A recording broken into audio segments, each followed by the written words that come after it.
Welcome to Prism Rounds, the audio journal club where we break down one study at a time for ICU, ED, and pulmonary/critical care teams, physicians, trainees, nurses, pharmacists, and respiratory therapists. A quick note before we start, this episode is created using AI-generated voices. I originally made these episodes to support my own learning and review, and I'm sharing them publicly in case they're helpful to other busy clinicians and learners. Because the voices are synthetic, you may occasionally hear mispronunciations of medical terms, drug names, or author names. Thanks in advance for your patience. Everything you'll hear is for education only and not medical advice. Let's get into today's paper. Welcome to Prism Rounds, where we break down one study at a time. Today, we're diving deep into one specific paper, and so everyone's on the same page. I'm just going to read the citation for the record. We are looking at Sotatercept for pulmonary arterial hypertension within the first year after diagnosis, and that was published in the New England Journal of Medicine on October 23, 2025. So that's the paper on the table. And let's set the stage, because the trial we're talking about today, HYPERION, is asking a really interesting question. It is. We're not looking at last-ditch efforts here. This isn't about end-stage disease. The whole mission of HYPERION was to find out what happens if we intervene early. Right. Specifically, if we start Sotatercept within that critical first year of a PAH diagnosis, can we actually, prevent the train from going off the rails instead of just trying to put it back on the tracks later? It's the difference between fire prevention and fire suppression. Yeah. And just to be totally clear for this deep dive, we are sticking exclusively to the text of that NEJM article. That's right. No outside commentary, no press releases, just the data as presented. So let's do our cold open, because early in medicine can mean a lot of things. Why does that first-year window matter so much in pulmonary arterial hypertension? I mean, we have treatments, we have 3 whole classes of drugs. Why the panic? Well, because the door is still wide open for things to go wrong.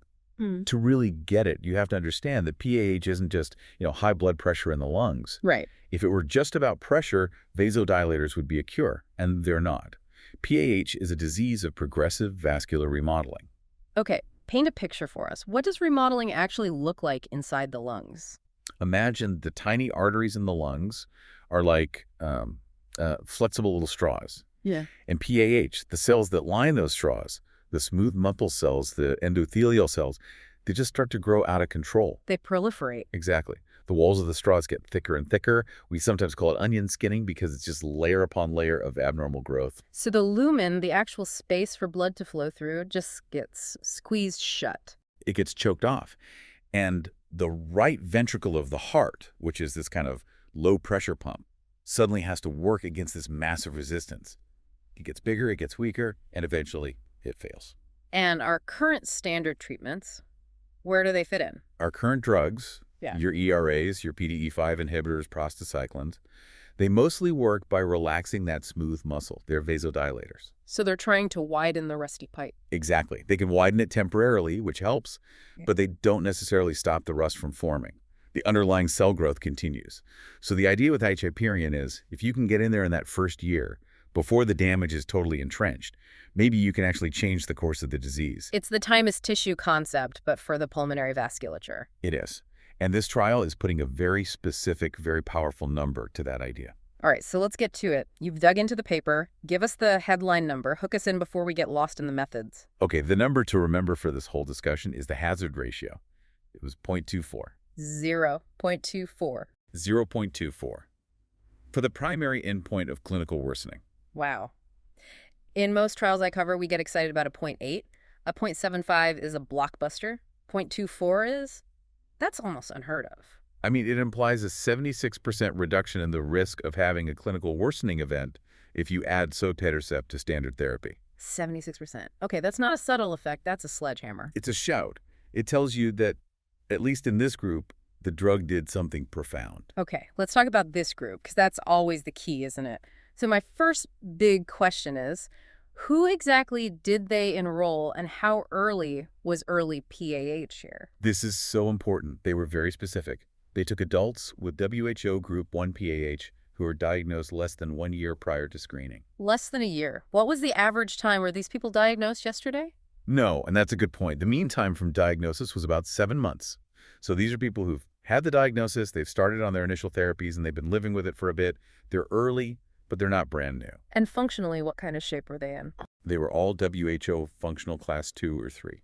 Just to remind everyone, class 2 is you're okay at rest, but you get short of breath with ordinary activity like climbing stairs. Right. And class 3 is you're limited even with less than ordinary activity like walking across a room.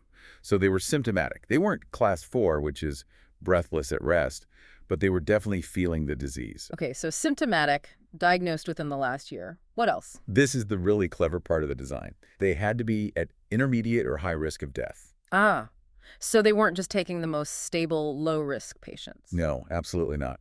They used a couple of risk scores to define this. The Reveal Light 2 score had to be 6 or higher, or the Compare 2.0 score had to be 2 or higher. Why do that? Why filter for risk? It's all about event rates. If you enroll a bunch of low-risk patients who are doing great, their chance of worsening over the course of a 1-year trial is tiny. You could have the best drug in the world, but if nobody in the placebo group gets sick, you can't prove it works. You just get 2 flat lines. Exactly. They needed patients who, despite being early in their disease course, were already showing some signs of being on a bad trajectory. Got it. Early diagnosis, but already a bit wobbly. So let's talk about the drug. Sotatercept. For anyone who missed our deep dive on Stellar, give us the quick version. What is this thing? So the Sotatercept is a first-in-class activin signaling inhibitor. And the most important thing to know is that it is not a vasodilator. It's not just widening the pipe? No, it's targeting the rust. It's targeting the actual remodeling process. It works on the TGF-beta signaling pathway. Okay. You can think of cell growth in the vessel wall as having a gas pedal and a brake pedal. In PAH, the brake is broken and the gas pedal is floored. So Sotatercept basically acts as a trap for the molecules that are flooring the gas pedal. So it's trying to restore that balance between pro-growth and anti-growth signals. That's the idea. It's trying to rebalance the signaling to favor vessel health instead of vessel thickening. It's a structural approach. And how is it given? It's a subcutaneous injection, so an injection under the skin every 21 days. They started at a lower dose and then ramped up to the target dose of 0.7 milligrams per kilogram. Okay, so that's the intervention. What about the other side of the coin, the comparator? It was placebo, but, and this is a really critical point, it was placebo added on top of stable background therapy. And stable meant what exactly? It meant patients had to be on stable doses of their existing PAH meds for at least 90 days before randomization. What were most people on? About 72% were on double therapy, so usually an ERA and a PDE5 inhibitor. And about 28% were on triple therapy. So these patients were already getting good modern care. So the question really is, does adding this new mechanism on top of our best current efforts make a difference? That's the question perfectly stated. All right, let's get into the design and methods. How did they build this trial? It was a very robust, classic phase 3 design. Double-blind, parallel group, randomized, and placebo-controlled. A 1-to-1 randomization. Right. Did they stratify the randomization? You'd want to make sure you don't get all the sicker triple therapy patients in one group by chance. They did. Good point. They stratified by 2 key factors. WHO functional class /2s were compared against class 2s, and by the intensity of background therapy, double versus triple. That helps ensure the groups are really well matched from the start. You mentioned the risk tools earlier, Reveal Light 2 and Compare 2.0. Can you briefly touch on what's in them? What are they measuring? Sure. Reveal Light 2 is a non-invasive score that uses 6 things: your blood pressure, heart rate, how far you can walk in 6 minutes, your NT-proBNP level. The heart strain marker. Exactly. Plus renal function and your functional class. It spits out a score, and here, a score of 6 or more meant you were in the trial. Okay, and Compare. Compare 2.0 is even simpler, just 3 variables: functional class, the 6-minute walk distance, and NT-proBNP. It puts you into risk categories, and for HYPERION, you needed to be in at least the intermediate low-risk category or higher. So both tools are basically taking a snapshot of how the heart and body are coping with the disease. Yes, using objective, easily measured variables. Okay, let's talk about the primary endpoint. This is the main event. So my question is, what counts as clinical worsening and which component drove the signal? First, let's just define the term. So the primary endpoint was time to first clinical worsening. And that was a composite of 5 distinct things. Let's hear them. Okay. 1, death from any cause. Very hard endpoint. 2, an unplanned hospitalization that lasts at least 24 hours, specifically for worsening PAH. Also very objective. Right. 3, needing an atrial septostomy, which is a procedure to relieve pressure on the right heart. 4, lung transplantation. Both of those are, major, major events. Absolutely. Life altering. And then there's the 5th one, deterioration in performance in exercise testing due to PAH. Okay, that one sounds a little softer than the others. How do you define that rigorously? I thought the same thing, but they actually had a very strict definition. It wasn't just having one bad walk test. Right. A patient had to show a decrease in their 6-minute walk distance from baseline on 2 consecutive tests. So it had to be a repeatable finding. Repeatable. And that wasn't enough. In addition to the drop in walk distance, you also had to have a clear clinical sign of getting worse. Like what? Like your WHO functional class got worse, or you developed new signs of right heart failure, or your doctor had to add a new background PAH therapy, or switch you to an infused therapy. Got it. So you couldn't just have a sore ankle that day. Your walk had to get worse, and your clinical status had to get worse. Exactly. It's a pretty robust way to capture real decline. And the statistics behind it. Standard stuff for this kind of endpoint. Yeah. They used a log-ranked test and a Cox proportional hazards model to get that hazard ratio we talked about. And they used a hierarchical testing strategy for the secondary endpoints. Which we'll get to, but first we have to talk about the big plot twist in the methods section. The trial was stopped early. It was. And not for the usual reasons, like it wasn't working or it was causing harm. No, not at all. It was stopped for what's called a loss of clinical equipoise. Can you translate that for us? Sure. Equipoise is the idea that going into a trial, we genuinely don't know if the drug is better than the placebo. That's the ethical foundation for randomizing people. You have to be in a state of honest uncertainty. Precisely. But while HYPERION was running, other major trials for Sotatercept, like STELLAR and ZENITH, read out with overwhelmingly positive results. The evidence became so strong that Sotatercept worked that the steering committee decided it was no longer ethical to keep giving patients in HYPERION a placebo. So they basically said the broader question has been answered. We need to give these patients access to the effective therapy. That's it. So they stopped the trial and offered everyone in the placebo group the chance to switch over to the real drug in an open-label study. That's obviously the right call for the patients, but what does it do to the data? It leaves a mark. The big implication is that the follow-up period is shorter than they originally planned. And that means you have fewer total events, fewer hospitalizations, fewer deaths than the study was initially powered to detect. So to find a statistically significant result in that shorter time frame, The effect of the drug had to be really big and happen really fast. which, given that p-value of less than 0.001, it seems like it was. It suggests a very powerful and rapid signal, yes. Let's get to those results then. Tell us about the population that actually ended up in the study. They randomized 320 patients in total. This is a perfect split. 160 to the Sotatercept group and 160 to the placebo group. And the demographics. The mean age was around 56. The majority were female, about 70 to 75%, which is pretty standard for PAH. But what I found really interesting was the comorbidity burden. What do you mean? These weren't the clean, young, idiopathic PAH patients you saw in trials from 15 years ago. These patients had hypertension, diabetes, obesity. They looked a lot more like the patients we see in clinic every day. Which is a good thing for generalizability, right? I think so. It makes the results feel more applicable to a real-world population. What about their baseline disease status? As we said, mostly WHO Class 3, about 79% of them, so they were quite symptomatic. About 72% were on double therapy, 28% on triple, and only a small minority, about 16 or 17%, were on an infused prostacyclin. And the follow-up time given the early stop?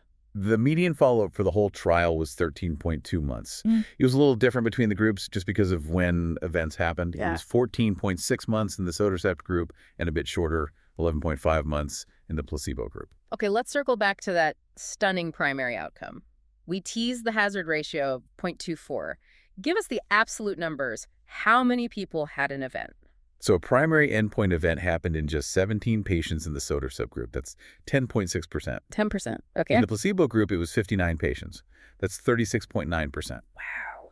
10.6% versus 36.9. That is a chasm. It's a huge difference. And the authors did the math on the number needed to treat the NNT. What was it? It was 5.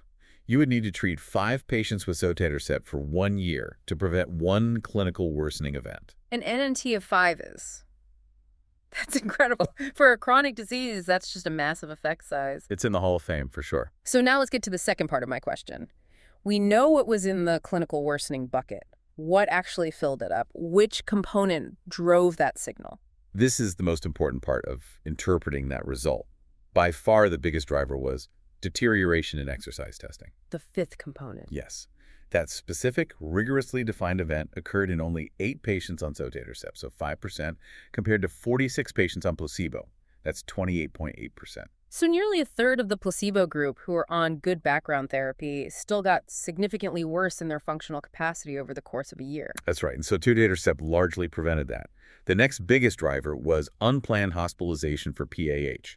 That happened in only 3 Sotatercept patients versus 14 placebo patients. So 1.9% versus 8.8%. It keeps you out of the hospital. It seems to, yes. And what about the really catastrophic events, septostomy or transplant? There were 0 events in either group, which is good news, but it also means they didn't contribute to the difference. Okay, that brings us to the elephant in the room. Mortality, the big one. So, my question. How should we interpret mortality given event counts and early stopping? With extreme caution. Walk us through it. So if you just look at the raw numbers, you might get confused or even concerned. There were 7 deaths in the Sotatercept group, which is 4.4%, and 6 deaths in the placebo group, which is 3.8%. Wait, 7 versus 6. If anything, that's numerically 1 more death in the treatment arm. Exactly. And the hazard ratio for death was 0.94, but the confidence interval was huge. It went from 0.3 all the way up to 2.8. It crosses 1 by a mile. So a skeptic could look at that and say, okay, the drug helps you walk further, but it doesn't save your life. It might even be harmful. That's the cynical take. But it's not what the data support. The reality is this study was not powered for mortality. It was never designed to be. You have a total of 13 deaths out of 320 patients in a short time frame. That number is just too small to make any reliable conclusion about survival one way or the other. And the early termination cuts that observation time even shorter. That's the key. Mortality benefits, if they exist, often take years to become apparent. You have to prevent the hospitalizations in year 1 to prevent the death in year 5. We're only seeing the very beginning of the story here. So the official takeaway on mortality from this trial is what? It's we don't know, or insufficient data. We can't claim a mortality benefit, but we certainly can't claim harm either. The trial shows a clear benefit on morbidity, on preventing patients from getting sicker and ending up in the hospital. Which is what it was designed to show. Exactly. And for a patient, staying out of the hospital and being able to walk to the mailbox is an incredibly meaningful outcome. Absolutely. Okay, let's move on to the secondary endpoints and this hierarchy you mentioned. So what did the hierarchy mean for 6-MWD, NT-proBNP, WHO class, and risk scores? The hierarchy means you have to test the endpoints in a pre-specified order, like climbing a ladder. You can only test the next rung if you've successfully stood on the one below it. So what was the first secondary endpoint after the primary? It was a cool one called multi-component improvement at week 24. To achieve this, a patient had to hit 3 targets at once. The trifecta. A trifecta.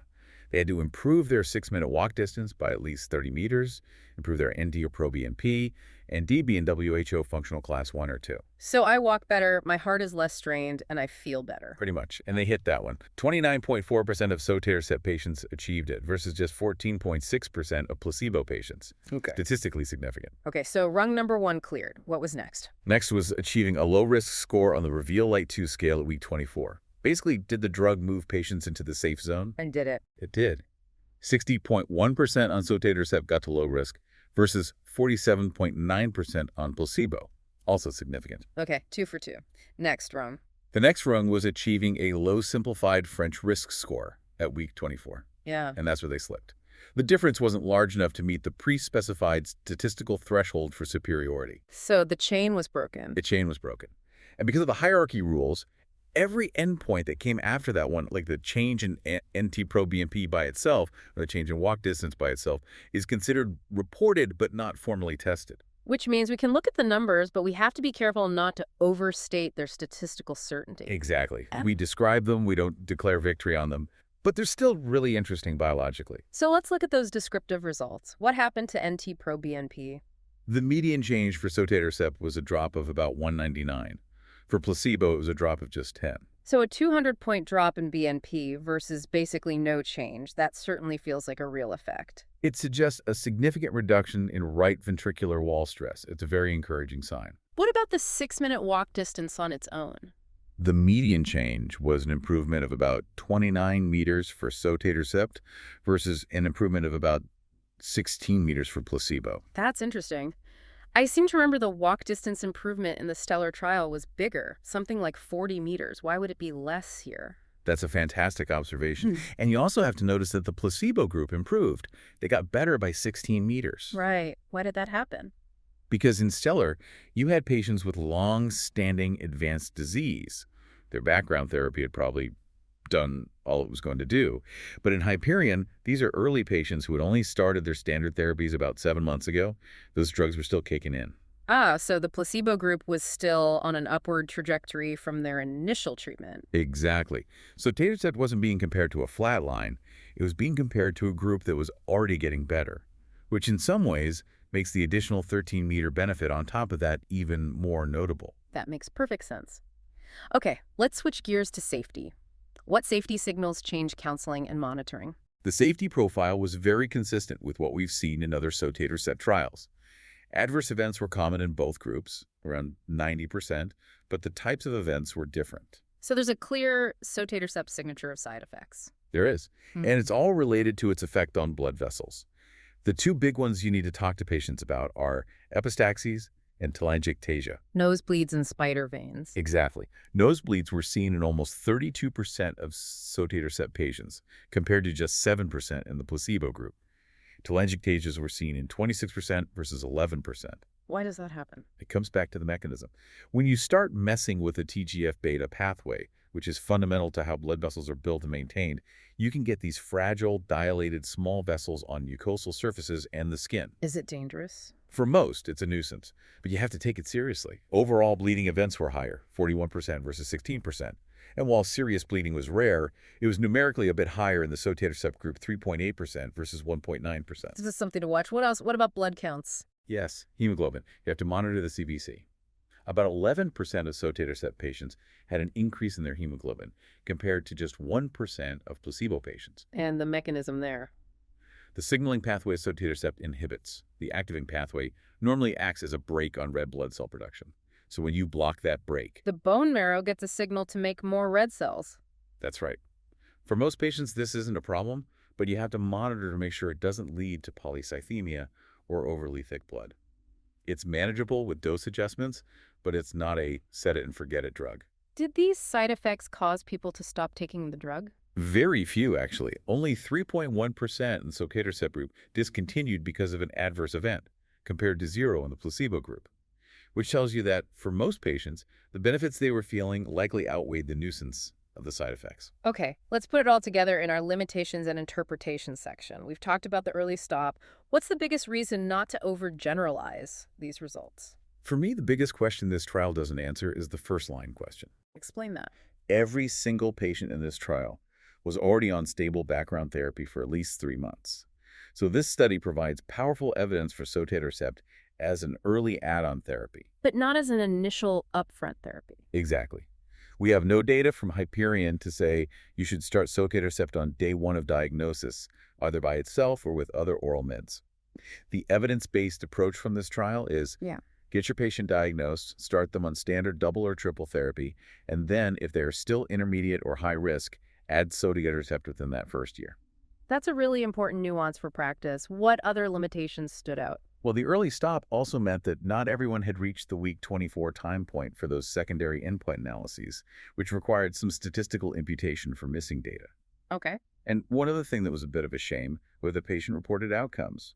They use a tool called PAH SIMPEC to measure quality of life, but the completion rate was less than 50%. So we can't really draw any firm conclusions about how patients felt on the drug from a data perspective. Unfortunately not. We can infer that they felt better because they were walking further and staying out of the hospital, but we don't have the direct, validated survey data from this trial to prove it. All right. We have covered a ton of ground here. Let's bring it home with our closing recap. If a listener is going to remember 3 things from this deep dive, what should they be? Okay. Takeaway number 1 is about efficacy in early disease. Adding Sotatercept to background therapy in newly diagnosed, intermediate to high-risk PAH patients reduced the risk of clinical worsening by a massive 76% with a hazard ratio of 0.24. Huge effect. What's takeaway number 2? The driver of that benefit. The effect was driven primarily by preventing the deterioration of exercise capacity and preventing hospitalizations. It was not driven by a mortality benefit, which remains an unanswered question from this specific trial. Got it. Morbidity, not mortality. And takeaway number 3. The safety profile. It's consistent and predictable. You need to counsel patients and monitor for epistaxis, telangiectasia, and increases in hemoglobin. It's a manageable profile, but it requires active physician engagement. And I'll just add my final thought on this. This trial really challenges the old paradigm of watchful waiting or stepwise escalation. It suggests that for patients with risky features, even early in their disease, being aggressive and intervening with the disease-modifying therapy might be the right move to change their entire trajectory. It shifts the focus from rescue to prevention. Exactly. From rescue to prevention. Educational use only, not medical advice. If you found this helpful, share with a colleague and subscribe so you don't miss next week's study. Thank you for spending your time with Prism Rounds. If this episode helped you think through the paper or offered something practical for the bedside, I'd be grateful if you'd like, follow/subscribe, and share it with a colleague. It's the simplest way to help this resource reach other busy clinicians and learners. I'm also trying to make the podcast better with every episode. Please leave a comment with what you found most useful, what felt unclear or too long, and what topics or papers you'd like covered next. If there's anything I can do to improve, pacing, structure, level of detail, or audio quality, I genuinely welcome the feedback. Thanks again for listening, and take care. Educational use only. This is not medical advice.